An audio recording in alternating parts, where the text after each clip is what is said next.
9 ذی-الحج کے روحانی پیکج۔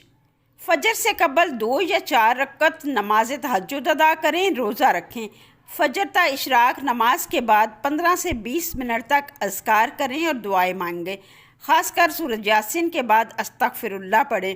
سورج طلوع ہونے کے بعد 15 سے 20 منٹ کے بعد نماز اشراق ادا کریں۔ 10 بجے نماز چاشت ادا کریں اور رزق کی فراوانی کے لیے یا وہابو کثرت سے پڑھیں۔ نماز ظہر کے بعد قرآن مجید کی تلاوت کریں، خواہ ایک رکوع ہی ہو، اور 100 بار لا الہ الا اللہ وحدہ لا شریک لہ پڑھیں۔ ظہر سے مغرب تک عرفہ کی بہترین گھڑیاں مانی جاتی ہیں۔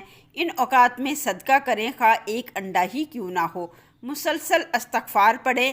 مغرب کے بعد شکرانے کے نوافل ادا کریں، صلاۃ التوبہ ادا کریں۔ نماز عشاء کے بعد صلاۃ التسبیح ادا کریں اور حسبنا اللہ و نعم الوکیل، نعم المولا و نعم النصیر کی ایک تسبیح پڑھیں۔ اضافی نیک اعمال کریں، کسی کو کھانا کھلائیں، رشتہ داروں سے اچھی بات کریں، کسی کو معاف کریں، کسی دکھی کی مدد کریں۔